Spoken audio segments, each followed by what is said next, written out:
ختم شوي دي د نایک ته ورځم چې نسوار پیسې راواخلم دا 3 میاشتې کېږي چې پیسې مې نه دي راخیستې.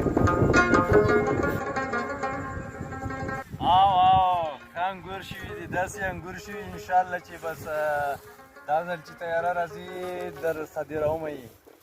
ډېر ښه انګور شوي ډېر زحمت مې ورسره ویستلی ده.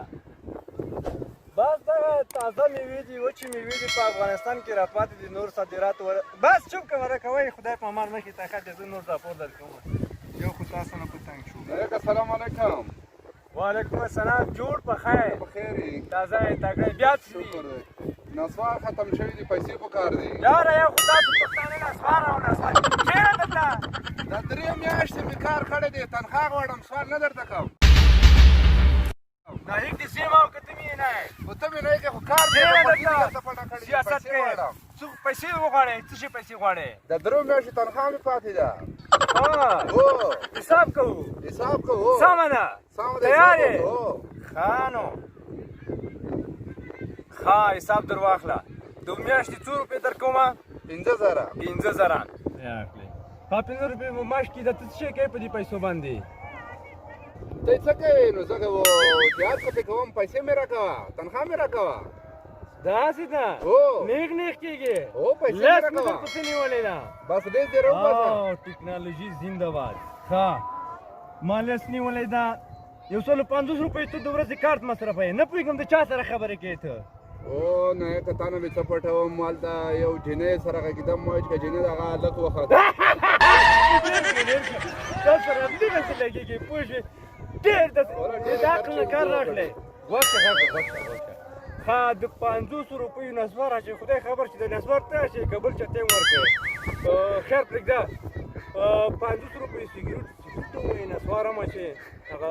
ګوره ما مدیر دغه لیست نیولې ښه د 500 روپیو ته سهار کې هګۍ خورې فقط خان یې زه وچ ډوډۍ پسې شین چای وچ ډوډۍ خورم بچت کوم ډوډۍ ونه خورم بیا کار زه څنګه کولی شم ما له درۍ چې ګورې دا مې د کنجوسۍ نه را پیدا کړې ده کنجوسي کوه لکه مالداره شي ته نوره راښیه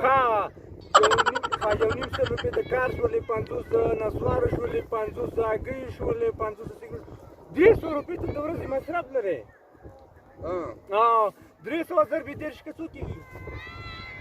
پوره 9000 افغانۍ 9000 افغانۍ د عثمان فکر 15000 روپۍ 400 روپۍ اچوم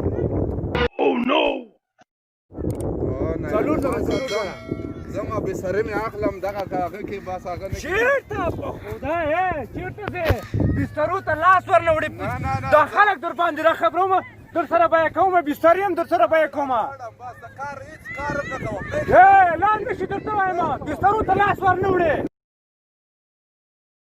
راغورځېدم په ټوله لاره مې ټالې وخوړې کاشکې تعلیم مې وای د بې ځایه مصرفونه مې نه کولی یو نیم سل کارتونه مې روزانه ورکول هغه کاشکې جنۍ خو وای هغه هم سر خوړلی هلک وخاتو